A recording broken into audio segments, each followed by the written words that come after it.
Hey guys, welcome and welcome back to the channel. If you're new here, hi, my name is Emma. I'm an English tutor and today we have yet another video requested by one of you guys. A video specific to how to reach B2 level in English. To answer this question, I will be drawing from my personal experience learning English myself, as well as how I've observed and guided my students towards B2 to see them flourish and help them enjoy the most out of what B2 English has to offer. Oh, and there will also be a free PDF of all the useful words and phrases in this video, linked in the description below. So without further ado, let's get on to the video. So a little bit about me. My mother tongue is Vietnamese and I started learning English when I was about 5 years old, and back then I was in Australia. And when I came to Australia, I had like zero concept of English and I was put in ESL school for first grade. And after, I think it was, like 9 months in ESL, I graduated into mainstream, which meant that I could go and study with the other Australian year 2 kids, or like the 6 or 7 year olds. Yes, I did have an environment where English was the native language, so that definitely played in my advantage. But there was one crucial key that really helped my English flourish and continue to develop even after I left Australia at age 7, and that was reading books. Lots and lots of books. And I have my mother to thank for this. First of all, helping me fall in love with books and making it stick, making it a lifelong habit for me. Books have followed me all throughout my life. I have fallen in love with books, I've fallen out of love with books, and I've fallen back into love with it.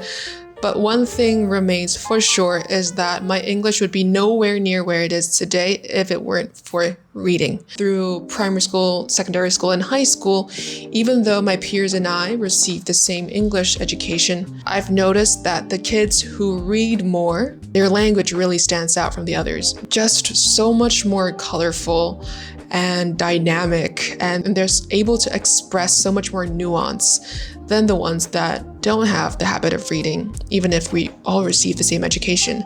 And I've noticed this in my tutoring career as well with my students.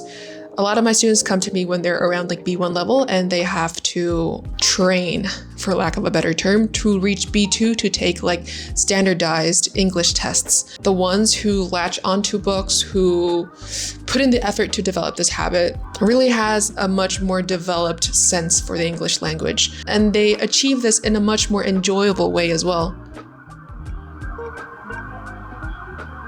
Please excuse the sirens. To be honest, this is the regular. So today, the method that I would like to propose to you is to use books as the central pillar of your learning, of reaching B2.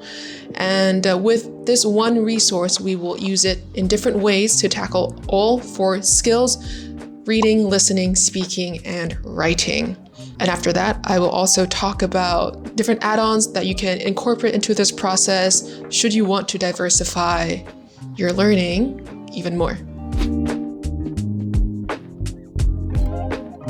First of all, why books? My mom has always been a big advocate for books, and she was adamant about reading books with or without illustrations, depending on the age, but always books and not comics, because books are most of the time really well written, or at least the plot is chosen with intention, the vocab is chosen with care. There are full sentences, and it's very descriptive. You kind of have to use your imagination as well to get the most out of the reading experience.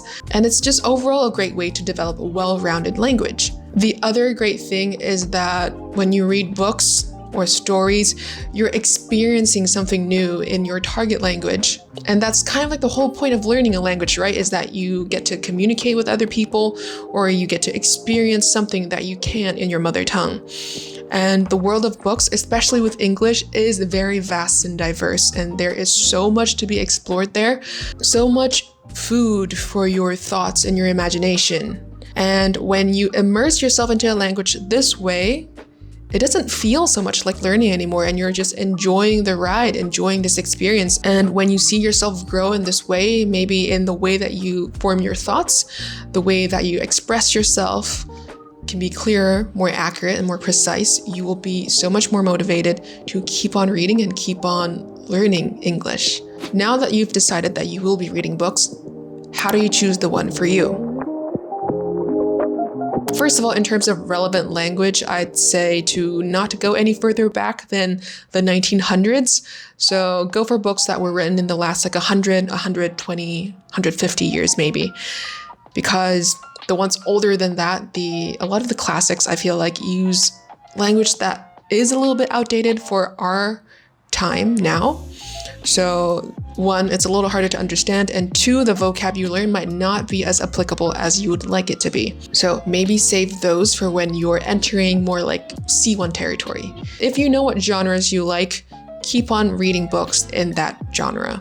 If there are genres that you don't like or material that you don't read in your mother tongue, let's say you don't read the news in your mother tongue, don't read the news in English either, chances are you're gonna like it even less. Also, one thing worth keeping in mind is that it's always a good idea to choose your resources wisely, because everything that you consume, content-wise, is going to stick in your mind, consciously or unconsciously, and it's going to make an impression on you forever. So please be picky with what you consume.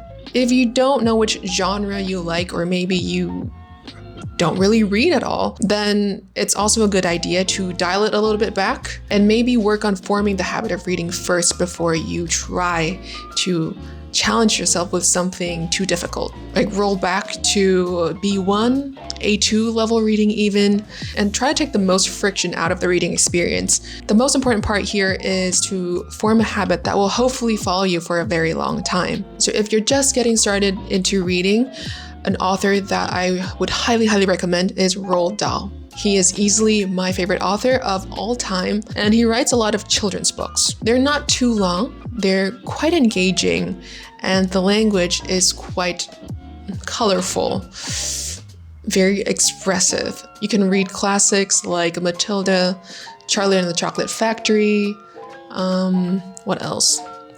The Witches is also a good one, or some of his autobiographies or memoirs are Boy and Going Solo, also great books to get started off with. You can also read Harry Potter.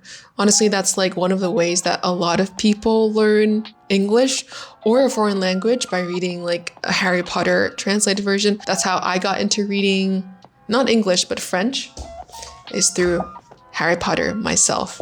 So that is one way to go as well. If you already know the genre that you like, then it's quite easy now. All you have to do is search for that genre in English, and most books will fall into the B2 category. However, if you would like to branch out your selection a little bit more, kind of like discover more genres, if you will, there is this other catalog from Penguin Random House Publishing, and they've collated several books that are being taught at American universities right now. And they're kind of like separated into their different genres, which I think is a great way to familiarize yourself with different stuff out there, rather than just like staying in your little bubble of genres that you already know and love. So now that you've decided what book you want to read, you can get that book online, you can get that offline, you can go to a local library, borrow it from someone. Like honestly, these are the books that I'm reading right now, and most of them are not mine. They're my cousin's. She hasn't touched them at all. So I decided that I would do the books a favor of giving them a new life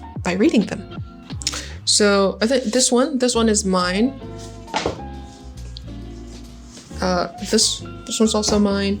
These ones are my cousin's, and these ones I borrowed from like a local library. So, use your resources wisely. Wherever you get your books, get creative. So now that you've picked what book you want to read, let's say you want to read 1984. This is a contemporary literary classic that you can start reading. And now, to satisfy the skill of listening, I would recommend searching for audiobooks.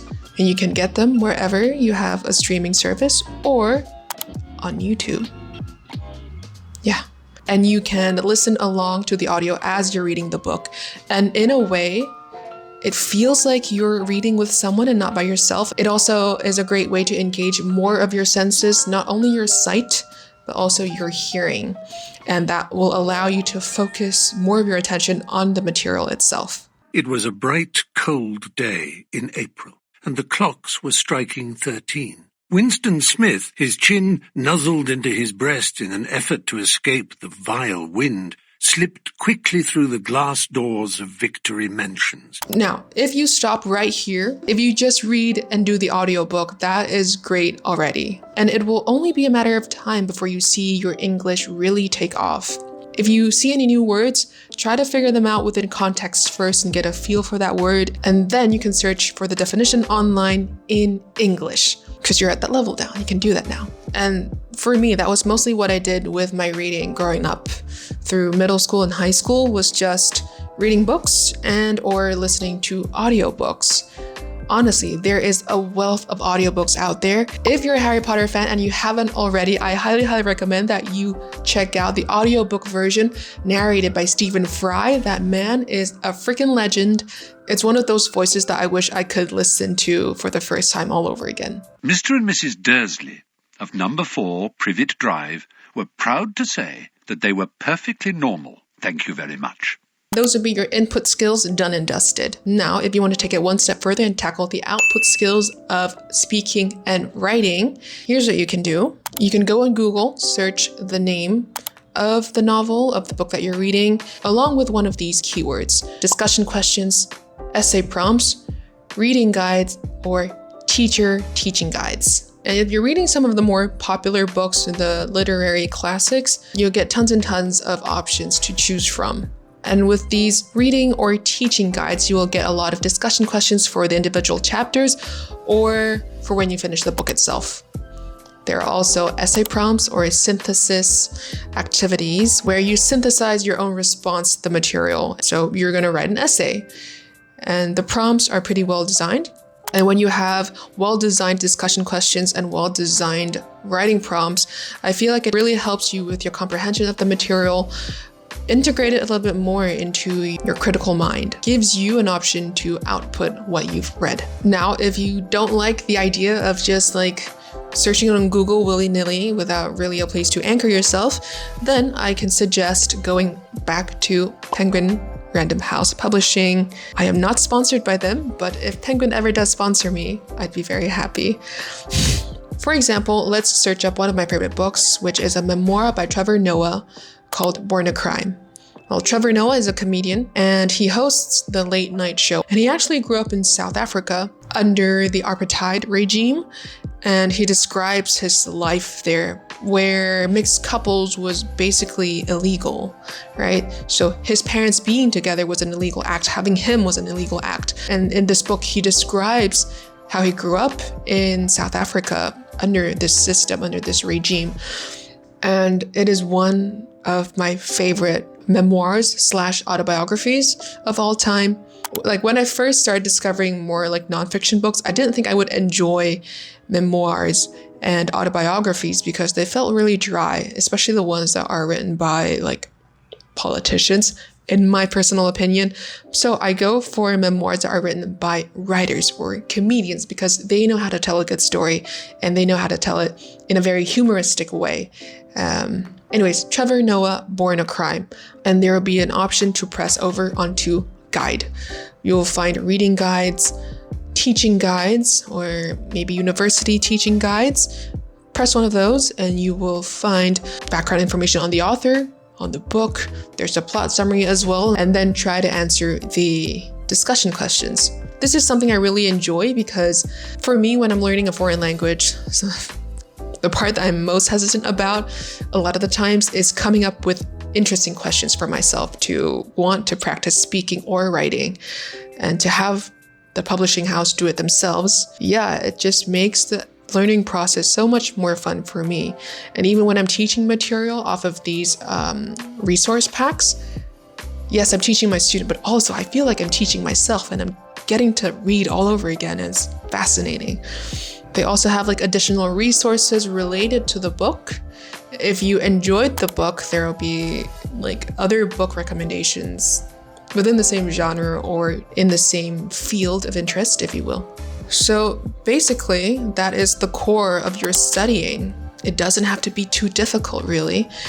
It's just picking a book that interests you, and as long as it interests you, you will be consistent with it, read it, Listen to an audiobook along with it, so it feels like you're studying with someone and not just by yourself. Search up teaching guides, reading guides to give you well-designed discussion questions and essay prompts, and you can output your language like that. I will have a list of some of my favorite books to read and or to teach linked in the description below. Reading and teaching guides from the publishers themselves. So like Penguin Random House, Scholastic, Bloomsbury, HarperCollins, you name it. They're all quite well designed. So now that the central pillar has been established, here are some of the add-ons that you could consider to diversify your learning experience a little bit more. If you lean more towards wanting more structure, more textbooky stuff, I would recommend you following along with this book, English in Use Upper Intermediate, B2 level. And this is a great way to introduce vocabulary into your language diet in a very systematic way. I've used this series of books, English in Use, to teach A1 up to B2 before, and it's a really well put together resource. The lessons are bite-sized. They're broken down into individual topics. Within each topic, there will be a lot of common phrases and expressions rather than just individual words for vocab. That's kind of how you make your language a little bit more dynamic, more colorful, more expressive. So it's always one page of theory and then one page of exercises for you to implement. If in your mind you're considering this English in Use book as your main studying material, you will definitely see those phrases, those words and phrases come up in your reading material. You can also listen to podcasts and vlogs. Podcasts or interviews would mimic more of a controlled environment, maybe replicate something that you would find in a university auditorium or conferences and whatnot. But vlogs will be a little bit more informal. They would have more natural slangs and expressions. The speed would vary quite a bit, and that would reflect more of what real life English sounds like out there. So it's probably a good idea to consume both types of content on any topic that you like, really. Sports, health, fitness, personal development. Whatever you want, you can listen to now. If out of your 4 skills, speaking happens to lag considerably behind the rest of them, it would definitely be a good idea to try to push your speaking up. If you have a difficult time initiating conversations or speaking in a foreign language in general, one-on-one tutors are the way to go. For me, I definitely know that I thrive when I work with one-on-one tutors. That's where my speaking reflexes evolve the most. And sure, I could develop the skill on my own, but I would just have to make up for it with a much larger time investment, and time is money. Personally, for me, with my circumstances, I'm quite willing to invest in good tuition. Maybe because it's a craft that I provide myself. If you're not so shy and initiating conversations isn't that difficult for you, if you prefer something a little bit less formal than one-on-one tutorship, Discord channels can be your best friend. They're a little bit more chaotic, but more fun, if that is how you thrive. Personally, I am way too shy to do that, so I need someone, a designated person, to sit there and help me with my language. I do have a Reddit page, which is a master list of Discord language learning servers that you can check out, linked down below.